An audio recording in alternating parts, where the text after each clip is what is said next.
আমরা অন্তর্বর্তীকালীন সরকারের ভালো কাজের প্রশংসা যেমন করেছি, মনে রাখতে হবে এ রাষ্ট্র স্বাধীন হয়েছে, জবানের স্বাধীনতা আমাদের অর্জিত হয়েছে অসংখ্য শহীদদের রক্তের বিনিময়ে। কথা ঠিক না ঠিক জুড়ে বলেন। আমার খুব জানতে ইচ্ছে করে অন্তর্বর্তীকালীন সরকারের হাতে যে নারী কমিশন এই প্রতিবেদনটি তুলে দিয়েছে, তারা এখানে দায়িত্বে যারা ছিলেন তারা এই রাষ্ট্র স্বাধীন করার ক্ষেত্রে তাদের ভূমিকাটা কি জাতির কাছে স্পষ্ট করতে হবে। বরং নারীবাদীরা বিগত বছরগুলোতে সারা জীবন এই ফ্যাসিস্টের পাচারা গোলাম ছিল, এই জাতিকে বিপদগামী তারাই করেছে। সুতরাং এই সংস্কারের নামে ভণ্ডামি বন্ধ করতে হবে। যদি এই সংস্কার অন্তর্বর্তীকালীন সরকার হাতে নেয় আর এটা যদি তারা গ্রহণ করে, তাহলে অন্তর্বর্তীকালীন সরকারের বিরুদ্ধে আমাদের স্পষ্ট বক্তব্য দিতে আমরা বাধ্য হব। সুতরাং আমরা সরকারকে সতর্ক করছি, আপনারা আগুন নিয়ে সিনেমিনি খেলবেন না। নারী কমিশন যে প্রতিবেদন জমা দিয়েছে এই ব্যাপারে পুনঃ তদন্তের জন্য আমরা আহ্বান জানাচ্ছি। বাংলাদেশের মুহাক্কিক, মুদাক্কিক, যোগ্য অসংখ্য আলেম ওলামা আছে, তাদেরকে সাথে নিয়ে এটাকে পুনর্বিশ্লেষণ করে আপনি সিদ্ধান্তের দিকে যাবেন। যদি আলেমদের সিদ্ধান্ত ছাড়া, মতামত ছাড়া যদি এই জাতির উপর কোনো সিদ্ধান্ত চাপিয়ে দিতে চান, তাহলে আপা গেছে যে পথে আপনারাও যাবেন ঠিক সেই পথে। একদম পরিষ্কার কথা। সংস্কারের নামে সংস্কার করতে গিয়ে এমন সংস্কার যদি সুকৌশলে চাপিয়ে দেওয়া হয় যা কোরআন সুন্নাহ বিরোধী হয়, তাহলে এই সংস্কার জাতি মানবে তো দূরের কথা, যারা সংস্কার করতে যাবে তাদের বিরুদ্ধে আমাদের জিহাদ করা ফরজ হয়ে যাবে। দুঃখজনক বাস্তবতা, নারী কমিশন, নারী সংস্কার কমিশন, তারা একটা নথি অন্তর্বর্তীকালে সরকারের হাতে তুলে দিয়েছে। ইতিমধ্যে আপনার সংবাদ পেয়েছেন। নারী অধিকারের নামে নারী সংস্কার কমিশন, যে সমস্ত ব্যক্তিরা নারীদের পক্ষ হয়ে অন্তর্বর্তীকালীন সরকারের কাছে এই তদন্ত প্রতিবেদন জমা দিয়েছেন, দাবি দাওয়াগুলো পেশ করেছেন, আমি খুবই বিস্মিত হই। আমার এটা দৃঢ় প্রত্যয়ের সাথে আমি বলতে পারি তারা প্রকৃত অর্থে কোনো অংশেই তারা নারী বান্ধব নন। তারা আসলেই নারী অধিকার সম্পর্কে সম্যক অবগত নন। বরং তাদের কৃতকর্ম এবং কর্মকাণ্ড দেখলে মনে হয় তারা নারী অধিকার নিয়ে দাঁড়াননি। তারা নারী অধিকারের নামে বাংলাদেশে একটি নৈরাজ্যকর পরিস্থিতি কিংবা রাষ্ট্রকে এটা জাহান্নামমুখী করে দেওয়ার জন্য এক ঘৃণ্য ষড়যন্ত্রে তারা মেতে উঠেছেন। এদের মধ্যে না আছে কোনো সামাজিক জ্ঞান, না এদের মধ্যে আছে ন্যূনতম ধর্মীয় জ্ঞান। তারা বলেছে ধর্ম নাকি নারী স্বাধীনতার পথে বাধা, ধর্ম নাকি, ধর্মীয় আইন নাকি ভেঙে দিলে তাহলে নারীরা পূর্ণ অধিকার পাবে। তারা এমন এমন উক্তি এখানে উল্লেখ করেছেন যে একজন ন্যূনতম জ্ঞান থাকলে সে ব্যক্তি তার প্রতিবাদ জানাবে। তারা লিখেছেন সমাজে যে সমস্ত মেয়েরা যৌনকর্মী, অর্থাৎ যারা জেনা ব্যভিচার করে, যারা খারাপ কাজ করে, জেনা ব্যভিচার যারা করে, এদেরকে নারী অধিকারের প্রতিষ্ঠান নামে তাদেরকে রাষ্ট্রীয়ভাবে যেন এটা একটা কর্ম হিসেবে স্বীকৃতি প্রদান করা হয়। তাদেরকে শ্রমিক বলতে হবে এখন থেকে। অর্থাৎ আপনি যেমন রিক্সা চালক একজন শ্রমিক, ভ্যান চালক একজন শ্রমিক, যে ব্যক্তি হোটেলে গিয়ে খারাপ কাজ করে তাকে যৌন শ্রমিক হিসেবে রাষ্ট্রীয় স্বীকৃতি প্রদান করতে হবে। এই হচ্ছে নারী সংস্কারের নামে তারা এই প্রতিবেদনগুলো জমা দিয়েছে। এই সমস্ত কর্মকাণ্ডগুলো সম্পূর্ণ কোরআন সুন্নাহ বিরোধী। আমি যদি এগুলো একটা একটা পাঠ বলতে যাই, এক একটা পেছনে বলতে গেলে এক একটা সপ্তাহের প্রয়োজন। আমি শুধু আপনাদেরকে ছোট্ট করে কয়েকটা তাদের কমিশনে যারা লিখেছে, মানে তারা কি দাবি করেছে আপনাদেরকে এক লাইন করে শুনিয়ে দিচ্ছি। এক নজরে তারা প্রথমত বলেছে, 11 অধ্যায়ের 11(3)(a) ক অনুচ্ছেদে বলা হয়েছে নারীদের সম্পত্তির সমান উত্তরাধিকার নিশ্চিত করতে মুসলিম ও হিন্দু উত্তরাধিকার আইন সংশোধন করা জরুরি। উল্লেখিত অনুচ্ছেদের সম্পত্তিতে সমান উত্তরাধিকার বিষয়টি সরাসরি কোরআনের সাথে সাংঘর্ষিক। তারা বলেছে লিযযাকারি মিসলু হাজ্জিল উনসাইন, সূরা নিসা 11 নম্বর আয়াত আছে, অর্থাৎ নারী পুরুষের অর্ধেক পাবে, ভাই তার বোনের দ্বিগুণ পাবে। এই আইনটাকে তারা বলছে এটাকে ভেঙে ফেলে দিয়ে নারী আর পুরুষকে সমান বানিয়ে ফেলবে। এই হচ্ছে তাদের সংস্কারের নামে ডক্টর মোহাম্মদ ইউনূসের কাছে নারী কর্মীরা এগুলো জমা দিয়েছে। গেল একটা। এর মধ্যে তারা আরেকটা বলেছে, সেখানে প্রতিবেদনের ৫ম অধ্যায়ের ৩.২.৩ খ অনুচ্ছেদে বলা হয়েছে, জন্ম, মৃত্যু, বিবাহ, তালাকের তথ্য স্থানীয় সরকার প্রতিষ্ঠান ও কাজী অফিসের মধ্যে যাচাইয়ের জন্য তথ্য বিনিময়ের ডিজিটাল অ্যাক্সেস ব্যবস্থা করা, যাতে কম বয়সে বিবাহ ও বহু বিবাহ রোধ করা যায়। আপনি যদি একাধিক বিবাহ করবেন, এটা যেন বন্ধ করা যায়। কম বয়সী বিবাহ মানে 18-র নিচে আইন করে, এমনি তো আইন আছেই, কোনো ক্রমেই যেন বিবাহ করতে না পারে। উল্লেখিত এই অনুচ্ছেদটি বিবাহ রোধ অংশটি বিবাহ রোধ করা যায় কোরআন ও হাদিসের সম্পূর্ণ সাংঘর্ষিক। সূরা নিসা স্পষ্ট আছে, ফানকিহু মা তাবা লাকুম মিনান নিসাই মাসনা ওয়া সুলাসা ওয়া রুবা, দুটো দুটো, তিনটা তিনটা, চারটা চারটা শর্তের ভিত্তিতে তোমরা বিবাহ করতে পারবে। এখানে বহু বিবাহ মানে একাধিক বিবাহ যেন রোধ করা যায়। আপনি কে একাধিক বিবাহ রোধ করবেন? একাধিক জিনা ব্যভিচার রোধ করেন? কথা বলে না কেন? বাল্য বিবাহ নিয়ে মাথা নষ্ট, বাল্য প্রেম নিয়ে কোনো অনুচ্ছেদ নাই কেন? বাল্য বিবাহ দিয়ে তো সমাজ নষ্ট হয় নাই, বাল্য প্রেম দিয়ে সমাজটাকে ধ্বংস করা হয়েছে। তারা কোরআন সুন্নাহর বিরুদ্ধে দেখেন কত সূক্ষ্ম কৌশলে সংস্কারের নামে তারা কোথায় হাত দিয়েছে। গেল পয়েন্ট। আরেকটা পয়েন্ট তারা খেয়াল করেন, তারা কি উল্লেখ করেছে। তারা এখানে এরকম অনেকগুলো ধারা দিয়েছে। সমাজে প্রচলিত প্রথা, কুসংস্কার ও মাসিক সম্পর্কে ভ্রান্ত নেতিবাচক ভ্রান্ত ধারণা নারী কিশোরীদের মাসিক স্বাস্থ্য ব্যবস্থার ক্ষেত্রে বড় বাধা। সংস্কার প্রতিবেদনের এই অংশটি কোরআনের সাথে সরাসরি সাংঘর্ষিক। কি বলেছে? যে মেয়েদের যে হায়েজ নেফাজ হয়, এটাকে একেবারে হালকা করে দিয়ে, আপনারা জানেন বিগত সরকার আমলেও বেশ কয়েকটা বিজ্ঞাপনও বানিয়ে দেওয়া হয়েছিল যে বোনের মিন্স হয়েছে, হায়েজ হয়েছে। এটা বোন অত্যন্ত আনন্দের সাথে গর্ব করে ভাইকে বলে, তুমি আমার জন্য ন্যাপকিন নিয়ে আসো। নাউজুবিল্লাহ পড়ে। মুসলিম পারিবারিক বন্ধনে যে একটা লজ্জা বলতে একটা বিষয় আছে, লজ্জার বন্ধনটাকে ভেঙে দেওয়ার জন্য তারা সরাসরি কোরআন শরীফের এই আয়াতকে লঙ্ঘন করেছে। এমনকি হায়েজ এবং নিফাস সংক্রান্ত ব্যাপারে স্বামী স্ত্রীর সম্পর্ক কেমন হবে এর সুস্পষ্ট বিবরণ কোরআন সুন্নাহ থাকার পরেও তারা এটাকে স্পষ্টভাবে লঙ্ঘন করেছে। নাউজুবিল্লাহ জুড়ে বলতে হবে। এরপরে তারা আরো অনেকগুলো ব্যাপার তারা স্পষ্ট হাদিস শরীফের মধ্য থেকে, কোরআন সুন্নাহ থেকে তারা এগুলাকে লঙ্ঘন করেছে। দেখুন, এরপরে শিশু ও দত্তক গ্রহণ সংস্কার করে আইনি দত্তক গ্রহণ বিষয়ক একটি স্বতন্ত্র আইন প্রণয়ন করা, যা শিশুকে দত্তক পরিবারের অন্তর্ভুক্ত হিসেবে স্বীকৃতি দেবে, পূর্ণ উত্তরাধিকার প্রদান করবে এবং শিশুদেরকে গর্ভজাত সন্তানের মতো একই আইনে সুবিধা প্রদান করবে। নাউজুবিল্লাহ পড়া। অর্থাৎ এই যে ছোটবেলায় বাচ্চাদেরকে লালন পালনের জন্য আপনি দিয়ে দিলেন কাউকে, ঠিক আছে, তো এটা তোমার ছেলে তোমার মেয়ে, কিংবা আপনি পালক নিলেন। এই যে পালক নিতে গিয়ে তারা বলছে যে আপনি যদি বাচ্চা লালন পালন করেন, রাষ্ট্রীয় আইন হয়ে যাবে, নিজে সন্তান জন্ম দিয়ে উত্তরাধিকারে যেমন সম্পদ সে পায়, বাচ্চাকে লালন পালন করলে তার উত্তরাধিকার সূত্র দিতে হবে। নাউজুবিল্লাহি মিন যালিক, যা সম্পূর্ণ কোরআন সুন্নাহ বিরোধী। এরকম একটা বলতে গেলে অনেক লম্বা সময়ের প্রয়োজন। এরপরে সর্বশেষ তারা যে কাজটি করেছে দেখেন, এরপরে বলেছে, যেহেতু রাষ্ট্র একটি ইহজাতিক সত্তা, সেহেতু কোনো ধর্মীয় বিধান অনুসরণ করে সংবিধান শুরু হওয়া উচিত নয়। তাছাড়া একটি ধর্মকে প্রাধান্য দেওয়া ধর্ম নিরপেক্ষতা নীতির সাথে সাংঘর্ষিক, তাই অনুচ্ছেদটি বাতিল করা প্রয়োজন।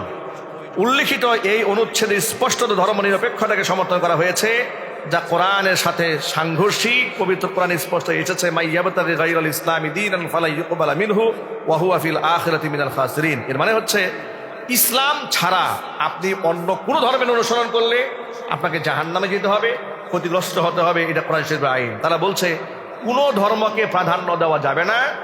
অতএব সংবিধান শুরু করতে গেলে আপনি বিসমিল্লাহির রহমানির রহিম লিখলেন, এটা আপনি ইসলাম ধর্মকে প্রাধান্য দিলেন। ধর্ম প্রাধান্য দেওয়া দরকার নাই, সব বাদ দিয়ে দেন। এখন আপনারা বলেন, এই যে সংস্কারের নামে যে নথি আমাদের হাতে আছে, তারা যা চাচ্ছে সরকারের কাছে, এগুলো কি নারীদের জন্য করা হচ্ছে? একটু জুড়ে বলেন আপনারা। এখানে কোন দাবিটা আপনাদের নারীদের পক্ষে মনে হয়েছে আপনারা বলুন। একটি দাবিও মনে হয়েছে নারীদের পক্ষে হয়েছে? আমরা অন্তর্বর্তীকালীন সরকারের ভালো কাজের প্রশংসা যেমন করেছি, মনে রাখতে হবে এ রাষ্ট্র স্বাধীন হয়েছে, জবানের স্বাধীনতা আমাদের অর্জিত হয়েছে অসংখ্য শহীদদের রক্তের বিনিময়ে। কথা ঠিক না ঠিক জুড়ে বলেন।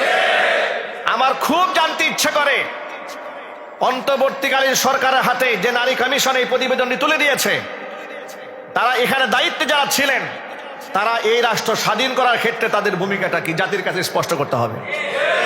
বরং নারীবাদীরা বিগত বছরগুলোতে সারা জীবন এই ফ্যাসিস্টের পাটারা গোলাম ছিল, এই জাতিকে বিপদগামী তারাই করেছে। সুতরাং এই সংস্কারের নামে ভণ্ডামি বন্ধ করতে হবে। যদি এই সংস্কার অন্তর্বর্তীকালীন সরকার হাতে নেয় আর এটা যদি তারা গ্রহণ করে, তাহলে অন্তর্বর্তীকালীন সরকারের বিরুদ্ধে আমাদের স্পষ্ট বক্তব্য দিতে আমরা বাধ্য হব। সুতরাং আমরা সরকারকে সতর্ক করছি, আপনারা আগুন নিয়ে সিনেমিনি খেলবেন না। মানুষের মাইন্ডেড বোঝার চেষ্টা করেন। স্বৈরাচারী হাসিনা এবং তাদের দোসররা এদেশের মানুষের অধিকারকে নষ্ট করেছিল বিদায় তারা আজকে অপমানিত হয়ে, লাঞ্ছিত হয়ে, জিল্লতির মালা গলায় দিয়ে তারা পৃথিবী থেকে, এই দেশটা থেকে, রাষ্ট্র থেকে, এই জমিন থেকে তারা বিতাড়িত হয়েছে। সুতরাং আমি যেটা বুঝাতে চাই সেটা হচ্ছে এই কোরআন এবং সুন্নাহ এটা যদি সমাজে বাস্তবায়িত হতো, তাহলে এই যে নারী অধিকার, নারী কমিশন, এত কিছু এর কোনো প্রয়োজন হতো না। আমাদের মা বোনদের অধিকার কোরআন নিশ্চিত করে দিয়েছে 1500 বছর আগে। চিল্লা এখন সুবহানাল্লাহ। প্রিয় ভাইরা আমার, প্রথমত আমাদের মূল মেসেজ গ্রহণ করতে হবে। আল্লাহ তাআলা জিহাদকে ফরজ করেছেন কোরআনে মুসলমানদের উপর। এটা এমন ভাবে ফরজ, কোনো কোনো ক্ষেত্রে আইন, কখনো কিফায়া, কখনো মুস্তাহাব করে দিয়েছেন। এটা বিরাট বড় ফজিলতপূর্ণ আমল। জিহাদ আর সন্ত্রাসে এক জিনিস নয়। জিহাদ আর সন্ত্রাস যদি এক জিনিস হতো, 1500 বছর আগে নবিয়ুনা মুহাম্মদ রাসূলুল্লাহ সাল্লাল্লাহু আলাইহি সাল্লাম, যিনি মানবতার শিক্ষক, চরিত্রের শিক্ষক, আল্লাহর হাবিব সাল্লাল্লাহু আলাইহি ওয়াসাল্লাম বলেছেন, ইন্নামা আনা বুইসতু লিউতাম্মিমা মাকারিমাল আখলাক। পৃথিবীতে আমাকে প্রেরণ করা হয়েছে আখলাকের পূর্ণতা পৃথিবীর মধ্যে প্রতিষ্ঠিত করার জন্য। আল্লাহ নবী সাল্লাল্লাহু আলাইহি সাল্লামকে পৃথিবীর মধ্যে শ্রেষ্ঠ আখলাকের অধিকারী আল্লাহ পাক বানিয়েছিলেন। সেই নবী 27টা জিহাদের ময়দানে নিজে সেনাপতির দায়িত্ব পালন করেছেন। সুবহানাল্লাহ। অথচ সেই জিহাদটাকে জঙ্গিবাদ, সন্ত্রাসবাদ, উগ্রবাদ, মৌলবাদ এগুলো উল্লেখ করা হয়েছে। আর এই সমস্ত প্রচারণায় অংশগ্রহণ করেছে বাংলাদেশের কিছু নিকৃষ্ট পত্রিকাগুলো। কথা ঠিক নেবে ঠিক? এগুলা বললে ওই পত্রিকাওয়ালাদের কলিজায় আগুন লাগে। হুজুররা আমাদের বিরুদ্ধে কেন বলেন? আমাদের খুব জানতে ইচ্ছা করে। তাহলে আলেমদেরকে জঙ্গিবাদ বলতে খুব মজা লাগে, দাড়ি টুপিওয়ালাদেরকে জঙ্গিবাদ বলতে খুব মজা লাগে। ভারতে তোমাদের প্রভুরা যে প্রকাশ্য মুসলমানদেরকে জবাহ করছে, তাদেরকে জঙ্গি বলো না কেন? কথা বলে না। ইসরায়েল ফিলিস্তিনের উপর যে বর্বর হামলা করছে, ইসরায়েলকে জঙ্গি রাষ্ট্র বলো না কেন? তোমাদের প্রবলেমটা কোথায়? তাহলে তো আমরা তো ধরেই নিতে পারি তোমাদের এজেন্ডাই হচ্ছে ইসলামকে মানুষের সামনে খারাপ হিসেবে উপস্থাপন করে ইসলামের জিহাদটাকে সন্ত্রাসবাদ হিসেবে প্রমাণ করার জন্যই তোমাদেরকে বিদেশ থেকে ফান্ডিং করা হচ্ছে। এটা আমরা বলতেই পারি। কথা ঠিক কেন যদি বলেন? এগুলো যারা করে তাদের পরিচয় আমি বহুবার আপনাদের সামনে তুলে ধরেছি। নতুন করে আর পরিচয় নাম বলে বলতে চাচ্ছি না, আপনারা বুঝে নেবেন। মনে রাখবেন, এদের সাথে মুসলমানদের কোনো সম্পর্ক নাই। ঠিক না ঠিক জুড়ে বলেন? এরা পত্রিকাতে বুরকাওয়ালা কোনো নারীর প্রশংসা করেছে, একটা পৃষ্ঠা আপনি খুঁজে পাবেন না। কিন্তু ওরা হাফ প্যান্ট পরে, মহিলা জিন্স প্যান্ট পরে জিম করেছে, বডি বানিয়েছে, এটাকে বিরাট করে পত্রিকার প্রচার করেছে, নারী সাহসী উদ্যোগী গ্রহণ করেছে। এক পত্রিকায় দেখলাম লিখেছে ভারতের এক নায়িকা, তিনি অত্যন্ত সাহসী ভূমিকা পালন করেছেন। কিভাবে? বিবাহ ছাড়াই তিনি সন্তান জন্ম দিয়েছেন। প্রিয় ভাইরা, বিবাহ ছাড়া সন্তান জন্ম দেওয়া এটা কি সাহসী উদ্যোগ? এটা কি সাহসী হিসেবে? আমার মনে হয় এই যে সাংবাদিক সাহসী লিখেছে, এই সাংবাদিকও তো এইরকম মহিলার পেট থেকে জন্মগ্রহণ করেছে। এমনই কোন সাহসী মায়ের সন্তান যে সাংবাদিক লিখেছে এটা সাহসী উদ্যোগ, ওই সাহসী মায়ের সন্তান। কথা ঠিক না? পত্রিকায় লেখে আমরা প্রতিবাদ করলে বলে হুজুর আমাদের বিরুদ্ধে কথাবার্তা বলে, তোমরা ভালো হয়ে যাও। মাসুদ তোমরা ভালো হয়ে যাও, ঠিক কিনা বলেন? মাসুদ ভালো হয়ে গেল, কিন্তু ওরা ভালো হচ্ছে না। সুতরাং তোমরা ভালো হবে না যতদিন আমরা বলে যাব ততদিন। ইনশাল্লাহ বলেন। আমাদের কোনো ভয় আছে? আমরা একজনকে ভয় পাই, তিনি কে? আরো জোরে বলুন, তিনি কে? ভাইরা আমার, বদর প্রান্তে নবী করিম সাল্লাল্লাহু আলাইহি সাল্লাম 313 জনের কাফেলা প্রস্তুত করেছেন। আপনারা শুনে অবাক হবেন, সাহাবায়ে কেরামের এই ছোট্ট কাফেলাটি সশস্ত্র 1000 বাহিনীর পূর্বেই বদর প্রান্তে গিয়ে হাজির হয়েছে। চিল্লায় সুবহানাল্লাহ। আগে হাজির হওয়ার পরে এমন সময় উমাইর রাদিয়াল্লাহু তাআলা আনহু, তো তিনি দাঁড়িয়ে আছেন। ওমর রাদিয়াল্লাহু তাআলা আনহু দাঁড়িয়েছিলেন। সশস্ত্র বাহিনী যখন সামনে এলো, সম্মুখ পানে যখন লড়াই শুরু হলো, নবী করিম সাল্লাল্লাহু আলাইহি সাল্লাম বললেন, সাবিকু ইলা জান্নাতিন আরদুহাস সামাওয়াতু ওয়াল আরদু, তোমরা জান্নাতের দিকে প্রতিযোগিতামূলক ভাবে ধাবিত হও। জিহাদে যেতে বলতেছেন, হুজুর বলতেন তোমরা জান্নাতের দিকে প্রতিযোগিতামূলক ভাবে ধাবিত হও, যার প্রশস্ততা আসমান এবং জমির সমতুল্য। এই কথা বলার পরে সাহাবায়ে কেরামের এক টিম ঝাঁপিয়ে পড়েছে। উমাইর রাদিয়াল্লাহু তাআলা আনহু, তিনি তার ছোট্ট একটা থলে সেখান থেকে বের করে খেজুর খাচ্ছিলেন। আল্লাহর নবীকে ডেকে বলেন, আল্লাহর নবী, আমি যদি জিহাদের ময়দানে গিয়ে শহীদ হই তাহলে আমি কোথায় যাব? হুজুর বললেন, তুমি জান্নাতে যাবে। ওমর রাদিয়াল্লাহু তাআলা আনহু এই কথা শোনার পর তিনি বললেন, আমি যদি এই খানাগুলা খেতে থাকি, আমার হাতে যে পেয়ালা থলে আছে, যে খেজুরগুলো আছে, একটা একটা খেজুর খেতে গেলে তো অনেক সময়ের প্রয়োজন। ফাইন্নাহা লা হায়াতুন কাবীরা, এটা তো হায়াতুন তাবিলা, এটা বিরাট লম্বা জিন্দেগি, লম্বা একটা সময় পার হয়ে যাবে। এত লম্বা সময় দুনিয়াতে থাকার সময় নেই, জান্নাতে যেতে আমার দেরি হয়ে যাচ্ছে। এ কথা বলে থলের মধ্যে যতগুলা খেজুর ছিল সবগুলা ঢিলে ছুঁড়ে ফেলে দিলেন। জিহাদের ময়দানে তিনি ঝাঁপিয়ে পড়লেন, শত্রু বাহিনীর সাথে লড়াই করলেন। এরপরে তিনি শাহাদাত বরণ করলেন। নবীজি সাল্লাল্লাহু আলাইহি সাল্লাম বললেন, সে ব্যক্তি আল্লাহর জান্নাতে হয়েছে। জিহাদের ময়দানে জিহাদ করে সরাসরি আল্লাহর জান্নাতে যাওয়া যায়, সেই জিহাদ আর বর্তমানের ওই ইসরায়েল যে বোমা হামলা করে মানুষ মারতেছে, কিংবা পৃথিবীর অন্য আমাদের পার্শ্ববর্তী ভারতে মুসলমানদের উপর তারা নাটকীয় কায়দায় যে নির্যাতন চালাচ্ছে, এগুলা, এই মারামারি আর জিহাদ এক জিনিস নয়। সুতরাং পৃথিবীর কাফেররাও মুসলিম খুন করলে তাদেরকে সন্ত্রাস বলা হবে না, জঙ্গি বলা হবে না, তাদেরকে মানবাধিকার বিরোধী বলা হবে না। কিন্তু আপনি জিহাদের কথা মুখে বললেই আমাকে মৌলবাদ বলা হবে, জঙ্গিবাদ বলা হবে। এই ধরনের বৈষম্য সৃষ্টির জন্য দেশ স্বাধীন করা হয় নাই, ইনসাফ প্রতিষ্ঠার জন্য রাষ্ট্রকে স্বাধীন করা হয়েছে। ঠিক কিনা জুড়ে বলেন? ভাইরা আমার, জিহাদি চেতনা অন্তরের মধ্যে রাখতে হবে। তাম পৃথিবীর সমস্ত কাফের বেঈমানদের সাথে আপনি যত ভালো আচরণ করুক না কেন, মনে রাখবেন তারা কোনোদিন আপনার বন্ধু হবে না। কোরআন বলে দিয়েছে, আল মুনাফিকুনা ওয়াল মুনাফিকাতু বা'দুহুম মিন বা'দ ইয়ামুরুনা বিল মুনকারি ওয়া ইয়ানহাউনা আনিল মা'রুফি ওয়া ইয়াকবিদুনা আইদিয়াহুম নাসুল্লাহা ফানাসিয়াহুম ইন্নাল মুনাফিকিনা হুমুল ফাসিকুন। আল্লাহ বলছেন, আল মুনাফিকুনা ওয়াল মুনাফিকাতু বা'দুহুম মিন বা'দ, মুনাফিকরা একে অপরের অংশ। ইয়ামুরুনা বিল মুনকার, তারা খারাপ কাজের নির্দেশ দেয়। ওয়া ইয়ানহাউনা আনিল মারুফ, ভালো কাজ থেকে মানুষদেরকে নিষেধ করে। ভাইরা আমার, আল্লাহ রাব্বুল আমিন কোরআন মাজিদে বলছেন, ওয়াল মুমিনুনা ওয়াল মুমিনাতু বা'দুহুম আউলিয়াউ বা'দ, ইমানদার একে অপরের বন্ধু। ইয়ামুরুনা বিল মারুফ, তারা ন্যায় কাজের আদেশ করে। ওয়া ইয়ানহাউনা আনিল মুনকার, অসৎ কাজ থেকে নিষেধ করে। আপনাদেরকে এখানে কয়েকটা বিষয় মনে রাখতে হবে। আল্লাহ তাআলা বলছেন, ইমানদার ইমানদারের বন্ধু, মুনাফিক মুনাফিকদের অংশ। হাদিস শরীফের মধ্যে নবী করিম সাল্লাল্লাহু আলাইহি ওয়াসাল্লাম বলেছেন, আল কুফরু মিল্লাতুন ওয়াহিদা, পৃথিবীর সব কাফের এক দলভুক্ত। নবী করিম সাল্লাল্লাহু আলাইহি ওয়াসাল্লাম আরেকটা হাদিসের মধ্যে বলেছেন, আল মুসলিমুনা কা জাসাদিন ওয়াহিদ, পৃথিবীর সমস্ত মুসলমানরা একটা দেহের মতো। সুবহানাল্লাহ। এবার আপনাদেরকে বলি, পৃথিবীর কাফের আর মুসলমান বন্ধু কোরআনে আছে? মুনাফেক মুসলমানরা বন্ধু কোরআনে আছে? মুশরিক ইমামদার বন্ধু কোরআনে আছে? বরং ইমামদার ইমামদারের বন্ধু, কাফের কাফেরের বন্ধু। পৃথিবীর সব মুসলমান এক দলভুক্ত। কথা ঠিক নেবে ঠিক? এই কথাটা কি সত্য না অসত্য? এবার একটু বাস্তবতা মিলাই না।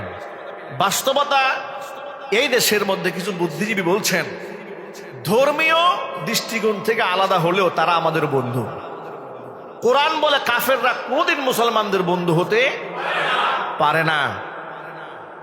১৫০০ বছর আগে আরেকটা স্পষ্ট বর্ণনা আল্লাহ পাক বলেছেন, ওয়ালান তারদা আনকাল ইয়াহুদু ওয়ালান নাসারা হাত্তা তাত্তাবিআ মিল্লাতাহুম। পৃথিবীর যত ইহুদি আছে, যত খ্রিস্টান আছে, ততক্ষণ পর্যন্ত কশ্চিন কালেও হে নবী আপনার উপর তারা সন্তুষ্ট হবে না, যতক্ষণ না আপনি নিজের ধর্ম বাদ দিয়ে ওদের ধর্মের অনুসারী না হবে।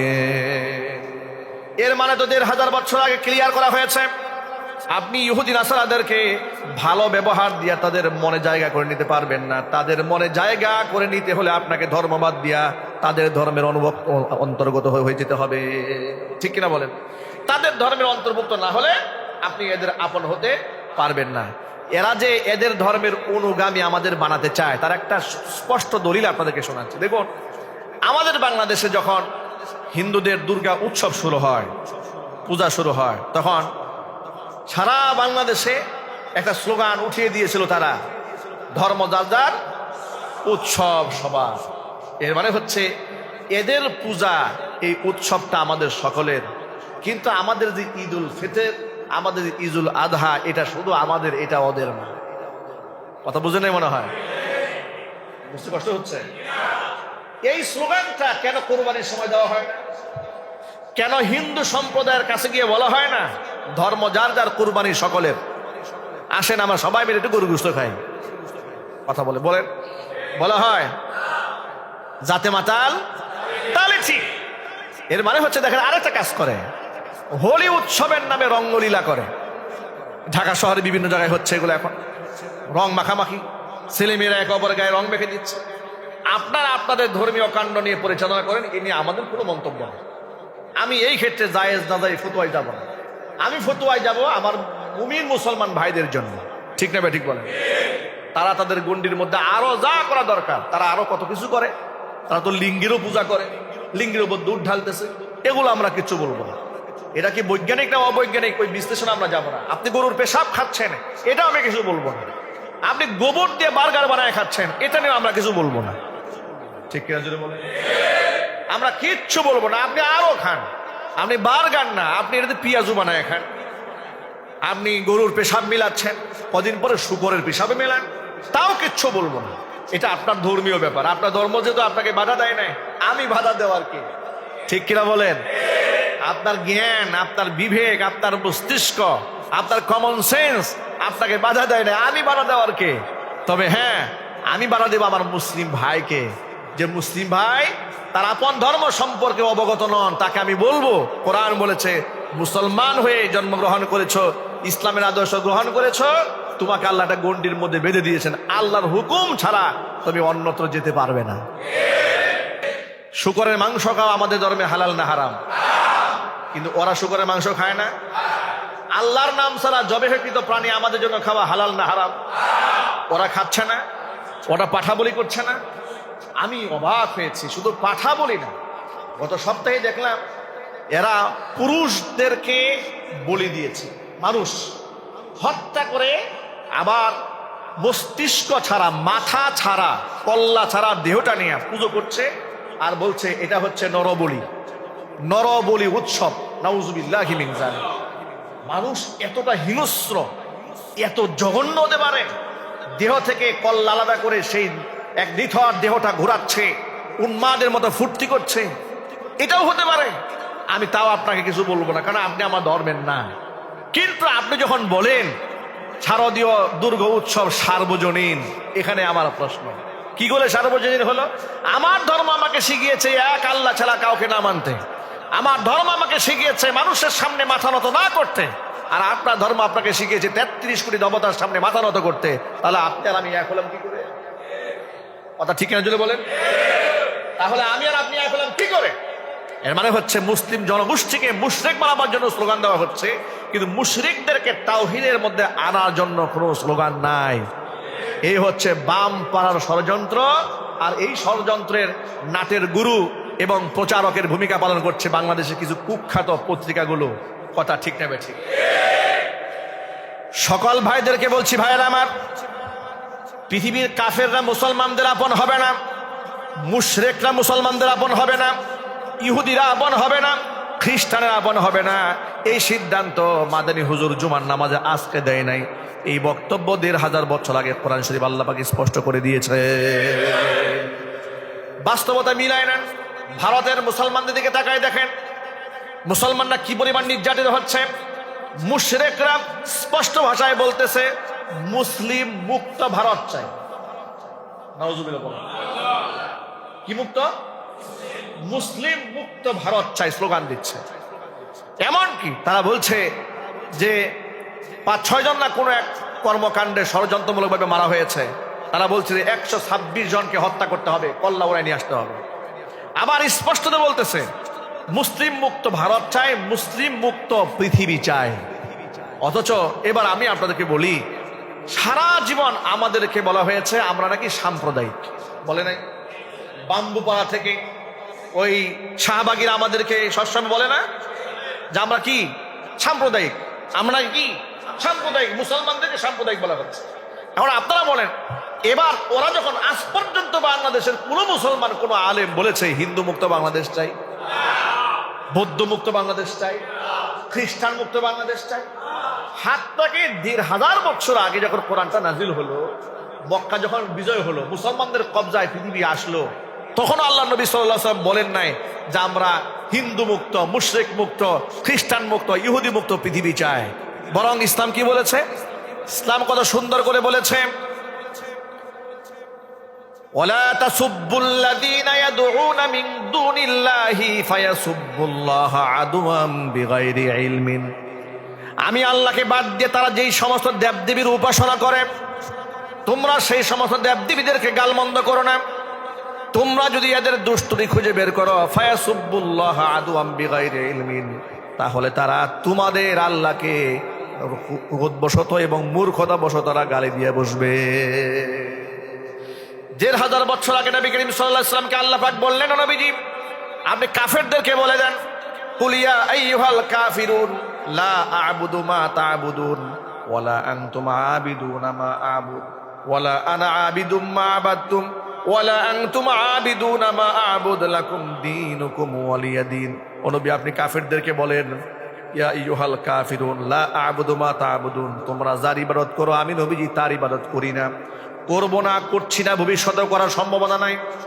আর যেহেতু আমি যার ইবাদত করি তার ইবাদত তোমরা করবে না, করছো না, ভবিষ্যতেও করবে না, সুতরাং লাকুম দীনুকুম ওয়ালিয়া দীন, তোমরা তোমাদের ধর্ম নিয়ে থাকো, আমরা আমাদের ধর্ম নিয়ে থাকি। সুবহানাল্লাহ। যেহেতু করবে না, সুতরাং লাকুম দীনুকুম ওয়ালিয়া দীন, তোমরা তোমাদের ধর্ম নিয়ে থাকো, আমরা আমাদের ধর্ম নিয়ে আমরা থাকি। আমাদের ধর্মের সুফল আমরা ভোগ করব, তোমার ধর্মের কুফল তোমাকে ভোগ করতে হবে। এই হচ্ছে সূরা কাফিরুনের মূল প্রতিপাদ্য বিষয়, যার তাফসীরকে ব্যঙ্গ করে বিকৃতি করে স্বৈরাচারী বলেছিল আল্লাহ নাকি কোরআন শরীফে বলছে যার যার ধর্ম সে পালন করবে। এই আয়াত থেকে এর বোঝা গেল নাকি? এর মানে হচ্ছে সে বুঝাতে চাইলে সব ধর্ম ঠিক আছে, আপন আপন জায়গায় সবাই সবার মতো ধর্ম পালন করে জান্নাতে চলে যাবে, আল্লাহ নাকি এর পারমিশন দিয়ে দিচ্ছে। আল্লাহ পাক বললেন, যেহেতু হে রাসূল আপনি বলেন আমি যার ইবাদত করি তোমরা তার ইবাদত করো না, আর তোমরা যে সমস্ত দেবদেবীর পূজা করো তার পূজা আমি কোনোদিন করব না, করছি না, করার কোনো সম্ভাবনা নাই। যেহেতু হবে না, লাকুম দীনুকুম ওয়ালিয়া দীন, তোমরা তোমাদের ধর্মের কুফল তোমরা ভোগ করো, আমরা আমাদের ধর্ম সুফল আমরা ভোগ করি, এরপরে যেন আমরা ভোগ করব। এখানে কি দুটা গুলায় ফেলা হলো নাকি আলাদা করে দেওয়া হলো? যেখানে আলাদা করা হয়েছে, বিকৃত করে ব্যাখ্যা উপস্থাপন করা হলো, আল্লাহ বলছে যার যার ধর্ম সে পালন করুক। এই হচ্ছে তাফসীর কারকদের অবস্থা। প্রিয় ভাইয়েরা, তাহলে স্পষ্ট প্রমাণ হলো পৃথিবীর কোনো কাফের মুসলমানদের বন্ধু হবে না। এক, পৃথিবীর কোনো মুশরিক মুসলমানদের বন্ধু হবে না। পৃথিবীর কোনো ইহুদি মুসলমানদের বন্ধু হবে না। এরা সুযোগ সন্ধানে থাকবে, সুযোগ পেলে আপনাকে ছুরি মারবে। ঠিক না ঠিক জুড়ে বলেন? সুতরাং আপনি মানবতা দেখাইয়া যতই মন্দির পাহারা দেন না কেন, আপনার মসজিদ ওরা সুযোগ পেলে ভেঙে দেবে। ঠিক কিনা বলেন? আমরা তাদের মন্দির যত পাহারা দেই না কেন, সুযোগ পেলে ওরা আমাদের মসজিদ ঠিকই ভেঙে দেবে। এর পেছনে কারণ ভারতের দিকে তাকাই দেখেন, সারা ভারতবর্ষের অসংখ্য মসজিদ তারা বুলডোজার দিয়ে গুড়িয়ে দিয়েছে। অসংখ্য মুসলমানদের বাড়িঘর তারা উচ্ছেদ করেছে। এমনকি 6 লক্ষ একর জমি মুসলমানদের ওয়াকফের আমানত, যেটা ওয়াকফ করা হয়েছে আল্লাহর জন্য, সেই ওয়াকফকৃত জমিও তারা দখল করার জন্য চেষ্টা চালাচ্ছে। সুতরাং পৃথিবীর বাস্তবতা হচ্ছে, যেটা কোরআন বলে দিয়েছে, এরা আপনার বন্ধু হবে না কোনোদিন। সুতরাং আপনি আপনার ভ্রাতৃত্বের বন্ধনকে মজবুত রাখতে হবে এবং ঈমানী চেতনাকে মজবুত রাখতে হবে এবং জিহাদি চেতনা আপনার অন্তরের মধ্যে সব সময় রাখতে হবে। তা না হলে ওরা আপনাকে দোলে পিষে মাটির সাথে মিশিয়ে দেবে। সুতরাং আমরা কি পায়ের নিচে পদদলিত হয়ে মরতে চাই, নাকি শির উঁচা করে বাঁচতে চায়? মাথা নত হবে একমাত্র কার সামনে? চিৎকার দিয়ে বলুন, আল্লাহ ছাড়া কারো সামনে আমরা নমনীয় হব না। বলেন ইনশাআল্লাহ।